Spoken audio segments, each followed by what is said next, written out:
નમસ્કાર, આપ જોઈ રહ્યા છો ન્યૂઝ 18 ગુજરાતી. હું છું સિદ્ધાર્થ દોકિયા. મહત્વના સમાચાર. વાઇબ્રન્ટ ગુજરાત ગ્લોબલ સમિટની તૈયારીઓ પૂરજોશમાં થઈ રહી છે. સીએમ ભૂપેન્દ્ર પટેલ આજે દિલ્હીમાં મહત્વની બેઠક યોજી.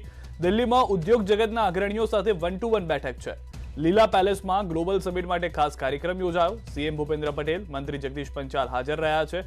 પરસોત્તમ રૂપાલા, દર્શનાબેન જરદોશ, દેવુસિંહ પણ હાજર છે. તો કેન્દ્રીય સ્વાસ્થ્ય મંત્રી મનસુખ માંડવિયા પણ હાજર છે. સીએમ વિદેશી રાજદૂતો, ઉચ્ચાયુક્ત સાથે મુલાકાત કરશે. 80 થી વધુ વિદેશના ડિપ્લોમેટ્સ કાર્યક્રમમાં સામેલ થશે. કાર્યક્રમમાં સીએમ ભૂપેન્દ્ર પટેલનું નિવેદન. ગુજરાત વિકાસની નવી હરણફાળ તરફ 80 થી વધુ દેશના રાજદૂત અને અધિકારીઓ સામેલ થશે. આત્મનિર્ભર ભારતથી દેશના વિકાસને વેગ મળશે. ભારતમાં રહેલા અવસરોને ઝડપી લેવા માટે સમગ્ર વિશ્વ માટે ગુજરાત એક ગોલ્ડન કોરિડોર છે.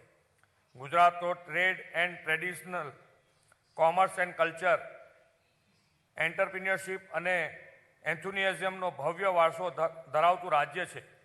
Proactive policy, ease of doing business, મૂડી રોકાણો પ્રત્યે સહયોગી અભિગમ, સુદૃઢ ઔદ્યોગિક ઇન્ફ્રાસ્ટ્રક્ચર અને ઉચ્ચ જીવન ધોરણ જેવા પરિબળોને લીધે ગુજરાત આજે દેશનું મોસ્ટ પ્રિફર્ડ ઇન્વેસ્ટમેન્ટ હબ બની ચૂક્યું છે.